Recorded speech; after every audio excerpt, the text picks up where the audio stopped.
So hello everyone, this is Mike sir here again on the platform of Cavalier India। और cavalier India के इस platform के ऊपर हम लोग जैसा कि एनडीए और सीडीएस के प्रॉपर तरीके के जीएस के बारे में डिस्कशन कर रहे थे, उसी प्लेटफॉर्म के ऊपर आज मैं आपके लिए जीएस और एनडीए के प्रॉपर तरीके के जीएस से रिलेटेड टॉपिक, एनडीए और सीडीएस एग्जामिनेशन से रिलेटेड लेके फिर से हाजिर हूँ। तो प्रॉपर तरीके से हम लोग ने इस टॉपिक्स के ऊपर कुछ बात की थी। ये जो टॉपिक आपके सामने दिखाई दे रहा है, जिसको हम लोग schedules of the Indian constitution बोलते हैं। ये schedules of the Indian constitution के बाद में हमने फंडामेंटल राइट्स के भी कुछ टॉपिक पढ़ लिए थे।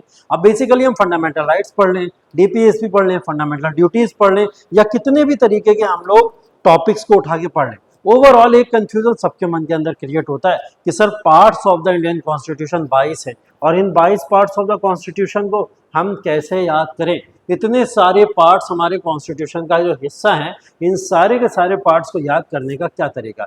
22 पार्ट्स, 22 पार्ट्स को आपको लर्न करना है, मेमोराइज करना है, और इसको मेमोराइज करके आपको अपने माइंड के अंदर सेटअप करना है। तो प्रॉपर तरीके से इन पूरे के पूरे हमें जो हमारे पार्ट्स हैं, इन 22 पार्ट्स को कैसे याद करना है, किस तरीके से याद करना है, क्या प्रोसेस होगा याद करने का, उस सब को लेके ही प्रॉपर ये आपका वीडियो है, ये आपका क्लास है। तो आज हम लोग 22 जो कॉन्स्टिट्यूशन के पार्ट्स हैं उसके बारे में एक स्टडी करेंगे, और स्टडी क्या करेंगे, आज इसको हम लोग लर्न करके खत्म करके आगे बढ़ेंगे। तो ओवरऑल हम लोग भारतीय संविधान के बाद या part of the Indian constitution के बारे में जो डिस्कशन है वो करने जा रहे हैं। इसके अंदर देखिए आपको जो पार्ट्स दिखेंगे ना, parts of the Indian constitution को मैंने इस तरीके से फ्रेम किया हुआ है जो एक ट्रिक के मीडियम से आपको बहुत आसानी से याद हो सकता है। तो यहाँ पे आपकी पूरी की पूरी ट्रिक क्लासिफाई करके हमने लिखी हुई है।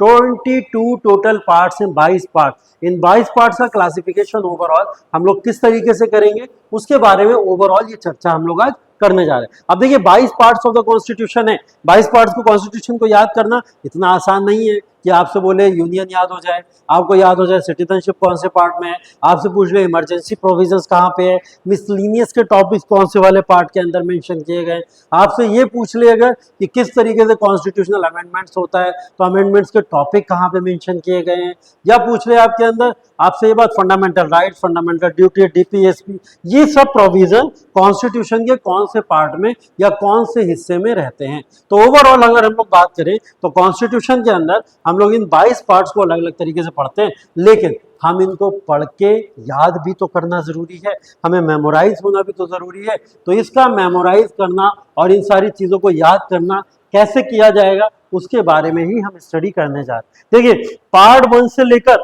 पार्ट 11 तक मैंने ये पूरा का पूरा जो स्ट्रक्चर है ये आपके सामने मेंशन करके लगा दिया। तो पार्ट 1 से लेकर पार्ट 11 तक ओवरऑल सारा का सारा जो पार्ट्स का एक स्ट्रक्चर है वो स्ट्रक्चर आपके सामने यहाँ पे ओपनली आपके सामने मेंशन है। यहाँ पे हम लोग बेसिकली पार्ट 1 से लेके पार्ट 11 तक सारे के सारे पार्ट्स को मेंशन करके पढ़ने जा रहे हैं।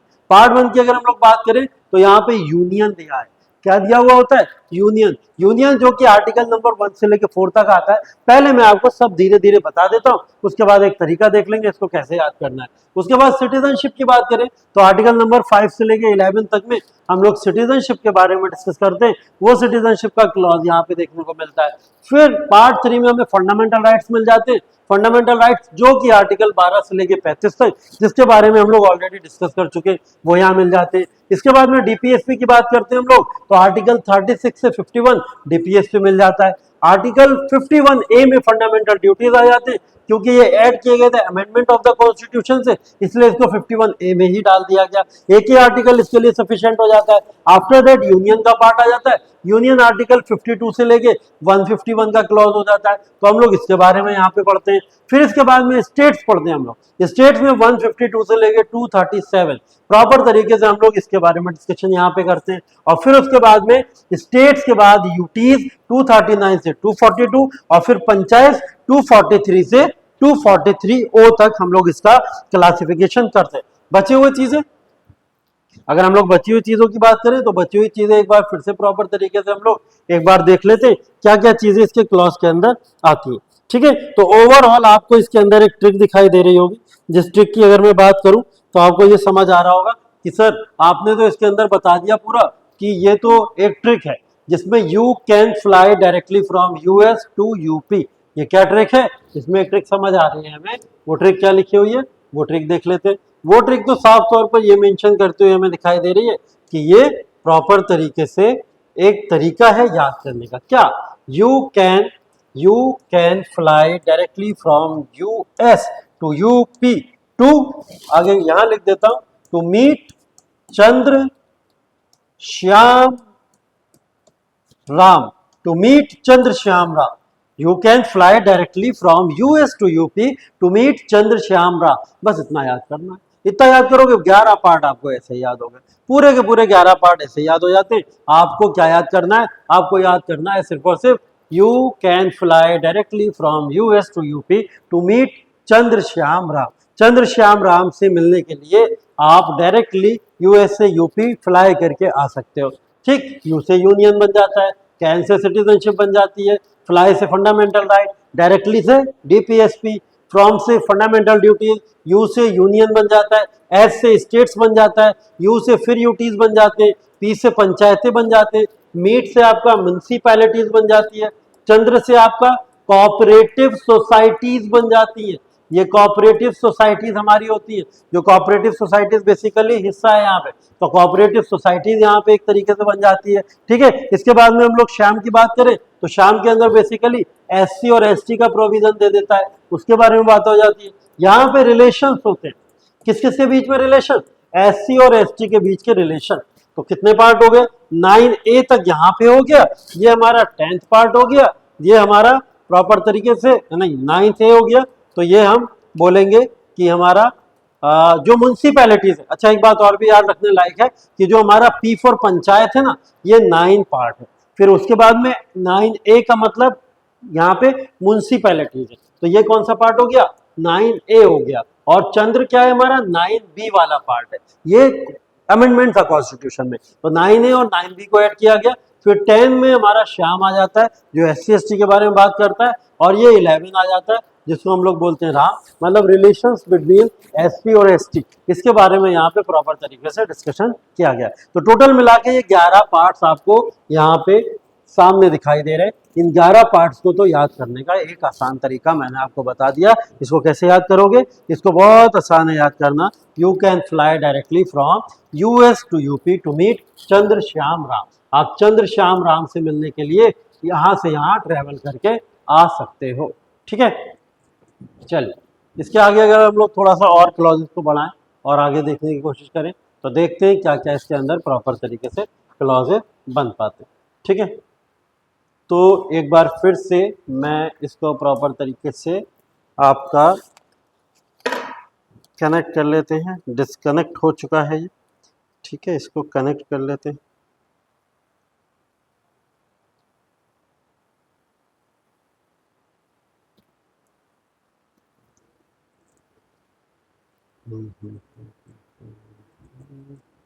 तो ये देखिए बड़ा आसान तरीके होते हैं याद करने के।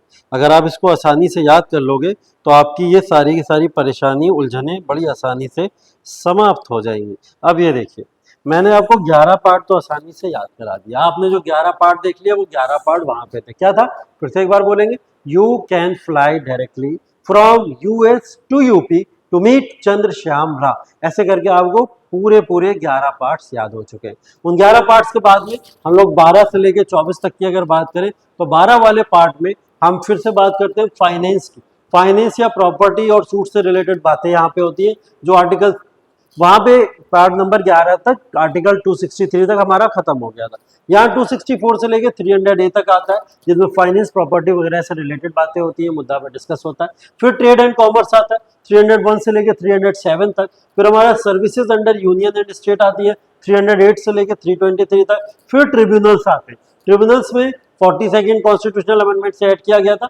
323A से लेकर 323B तक यह आता है। इसके बाद ई से इलेक्शंस आ जाते हैं हमारे। इलेक्शन 324 से 329A तक। 100 से special provisions for certain classes 330 से 342A तक आ जाता है। ऑफिशियल लैंग्वेजेस आ जाती है 343 से 351 तक। इमरजेंसी प्रोविजंस 352 से 360 तक आ जाता है। और फिर मिसलिनियस का चैप्टर जो है आपका वो 361 से 367। अमेंडमेंट आपका 368 में आ जाता है। टेम्परेरी, ट्रांजिशनल एंड स्पेशल जो प्रोविजंस होते हैं वो 369 से 392, और शॉर्ट नेम्स, टाइटल्स या फिर हम लोग कमेंसमेंट्स की अगर बात करें तो 393 से 395 आर्टिकल तक ये आपका ओवरऑल कंप्लीट हो जाता है। तो ओवरऑल हमने 11 पार्ट तक के अपने प्रॉपर शेड्यूल्स को उस तरीके से लर्न किया था, पार्ट्स को हमने उस तरीके से लर्न किया था जो क्या था, you can fly directly from US to UP to meet Chandrashyam Rao. अब इसको भी 2-3 बार बोलते और इसको भी याद कर लेते हैं। ये क्या लिखा हुआ है, fruit taste sweet to eat, fruit taste sweet to eat, so on eat Maggie as tasty snack, so on eat Maggie as tasty snack। तो ओवरऑल एक ये आपका पार्ट नंबर 12 से लेके पार्ट नंबर 22 तक ये एक अलग से आपके पार्ट्स याद हो जाते हैं। फिर से अगर एक बार बोलूं मैं तो fruit taste sweet to eat, so on eat Maggi as tasty snack. अब हर एक चीज का मतलब क्या है, फ्रूट का मतलब होता है फाइनेंस से, टेस्ट का मतलब होता है ट्रेड कॉमर्स से, स्वीट का मतलब होता है सर्विसेज से, टू का मतलब होता है ट्रिब्यूनल से, ईट का मतलब होता है इलेक्शन से, सो का मतलब स्पेशल प्रोविजंस, ऑन का मतलब ऑफिशियल लैंग्वेजेस से होता है, ईट का मतलब इमरजेंसी प्रोविजन से होता है, मैगी का मतलब मिसलीनियस से होता है, एस का मतलब अमेंडमेंट से होता है, टेस्टी का मतलब टेम्पोरेरी प्रॉपर तरीके से ट्रांजिशनल सब्जेक्ट्स हमारे उससे होता है, और स्नैक का मतलब शॉर्ट नेम से होता है। तो ओवरऑल ये 22 पार्ट्स आपको आसानी से ऐसे याद हो सकते हैं अगर आप सिर्फ 2 ट्रिक से याद कर लो, ठीक है। ये तो भाई अंग्रेजी माध्यम वाले स्टूडेंट्स हैं जिनको बहुत आसानी से ये बातें याद हो जाती है। हिंदी वालों के लिए और आसान ट्रिक है। इंग्लिश वालों को अगर वो वाली यू कैन फ्लाई डायरेक्टली और फ्रूट टेस्ट वाली अगर ट्रिक याद हो गई हो तो बहुत अच्छी बात है। अगर आप हिंदी इंग्लिश दोनों को मैनेज कर सकते हो और हिंदी में भी अगर पार्ट्स को याद करना चाहो तब भी आपके लिए बहुत आसान तरीका एक है, और वो आसान तरीका आपके लिए क्या है, सनम ने सारा रस पन्नी से SC/ST को बेचा, वी क्रेव मास। बड़ा आसान, सनम ने सारा रस पन्नी से SC/ST को बेचा, वी क्रेव मास, और आसानी से याद हो जाता है। सनम से बात करें तो सा का मतलब बेसिकली संघ वगैरह यूनियन से होता है, तो हिंदी वाले यूनियन को संघ बोलते हैं। ना का मतलब नागरिकता से होता है, सिटीजनशिप से होता है। माँ का मतलब मौलिक अधिकार वगैरह से होता है। इसकी बात यहाँ पे हो जाती है तो मौलिक अधिकारों की हम लोग यहाँ पे चर्चा कर लेते हैं। तो सा से मतलब संघ वगैरह की बात हो गई, ना का मतलब आपकी नागरिकता के बारे में बात हो गई, माँ का मतलब यहाँ पे क्या हो जाता है, आपके मौलिक अधिकारों की बात हो जाती है, ठीक है।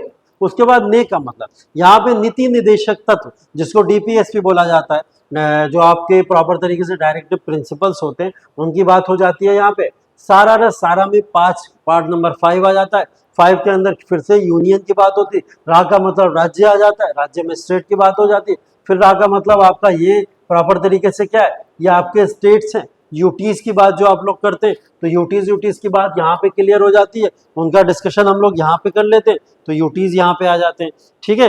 यूटीज के बाद में अगर हम लोग बात करें तो यूटीज के बाद में प्रॉपर तरीके से फिर आपका जो पन्नी का मतलब, पा का मतलब यहाँ पे किससे आ जाएगा, पंचायत वगैरह से आ जाता है, तो पंचायतों की बात कर लेते हैं हम लोग यहाँ पे, ठीक है। फिर आपका म्युनिसिपैलिटीज भी इसी का एक पार्ट हो जाती है, तो म्युनिसिपैलिटीज की बात कर लेते हैं। म्युनिसिपैलिटीज मतलब नगर पालिका, तो ना का मतलब नगर पालिका से हो जाता है, तो नगर पालिका यहाँ खत्म हो जाती है। सा का मतलब सहकारी समिति, कोऑपरेटिव सोसाइटी से हम लोग देख लेते हैं। फिर SC/ST दे देता है, तो सनम ने सारा रस पन्नी से SC/ST दे देता है, पार्ट नंबर 10 के अंदर दे देता है। को बेचा, है ना। फिर को से आपका फिर से संघ हो जाता है, संघ और राज्यों के बीच का जो प्रॉपर केंद्र, का मतलब यहाँ केंद्र और राज्यों के बीच के जो रिलेशन होते हैं वो यहाँ आ जाते हैं। बेचा से आपको याद हो जाएगा वित्त संपत्ति, ये बेचने की बातें हो रही है। तो यहाँ पे तो भाग नंबर 12, पार्ट 12 तक आपको हिंदी में ऐसे याद हो जाते हैं।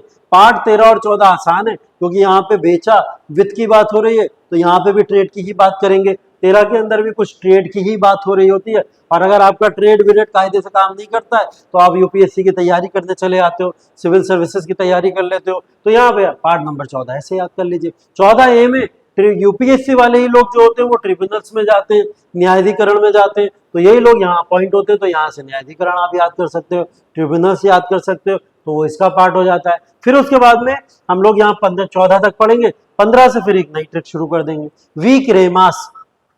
वीक रेमास, वी का मतलब वोटिंग से हो जाता है, वी का मतलब वोटिंग से हो जाता है। सी का मतलब फिर से कास्ट से हो जाता है, कुछ वर्गों के लिए, अनुसूचित जाति जनजाति, इनके लिए स्पेशल प्रोविजंस किए गए, उसकी बात हो जाती है।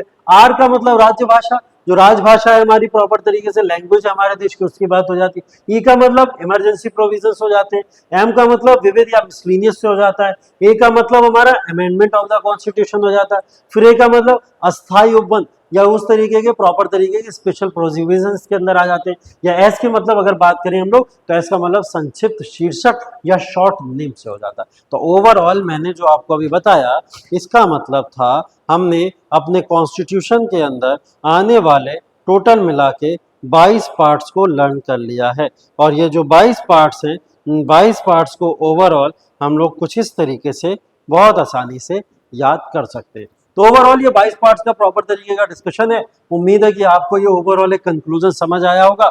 हमने दो तरीके की ट्रिक पढ़ी, एक इंग्लिश मीडियम वालों के लिए और एक हिंदी मीडियम वालों के लिए। इंग्लिश मीडियम वालों की trick you can fly directly from US to UP, है ना। और फ्रूट टेस्ट वाला जो हमने पढ़ा वो ओवरऑल मिला के 22, और एक सनम ने सारा रस वाला जो हमने पढ़ा वो प्रॉपर तरीके से दो हमारी ट्रिक्स हो गई, जिससे हमने अपने सारे पार्ट्स को रिवाइज कर लिया। एक बार फिर से देख लेते हैं क्या क्या था। हमने पहले बात करी थी you can fly directly from US to UP, तो you can fly directly from US to UP to meet Chandrashyam Rao, और ऐसे करके टोटल 11 पार्ट हमको यहाँ याद हो जाएंगे। ठीक है, 11 पार्ट याद करने के बाद हम यहाँ 12 वाले पार्ट से जब आएंगे तो पढ़ेंगे fruit taste sweet to eat so on eat Maggi as tasty snack. तो हम एक ट्रिक ये याद कर लेंगे तो हमें 22 पार्ट अपने पूरे के पूरे याद हो जाएंगे। और अगर हमें हिंदी में इसको याद करना है तो हम याद करेंगे सनम ने सारा रस पन्नी से SC/ST को बेचा, और यहाँ से पार्ट नंबर 1 से लेके 12 तक हमें सारे पार्ट याद हो चुके हैं। बची 13 और 14 की बात, तो 13 और 14 के अंदर हम लोगों ने प्रॉपर तरीके से क्या पढ़ लिया,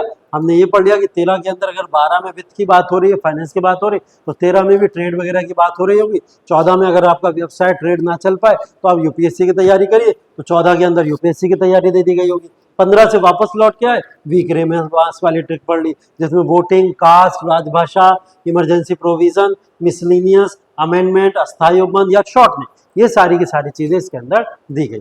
ठीक है, तो ओवरऑल आज का जो हमारा डिस्कशन था वो important parts of the constitution जो आपके एनडीए या फिर आपके सीडीएस के एग्जामिनेशन के लिए डायरेक्टली इंपॉर्टेंट है, क्योंकि इसके क्वेश्चन डायरेक्ट आपके एग्जामिनेशन के अंदर पूछे जाते हैं। सो आज इतना ही रखते हैं अपने क्लास के अंदर, और इसके बाद हम लोग अपना प्रोसेस आगे कंटिन्यू करेंगे। इस सीरीज को आगे ऐसे बढ़ाते रहेंगे। जुड़े रहिए हमारे साथ कैविलियर इंडिया के प्लेटफॉर्म के ऊपर, और लगातार ऐसी ही वीडियोस देखने के लिए हमें फॉलो करिए और हमारे साथ में जुड़ के प्रॉपर तरीके से अपनी स्टडीज को और ज्यादा प्रॉपर तरीके से शार्प करिए। Thank you so much. This is Mike sir here on the platform of Cavalier India. जय हिंद।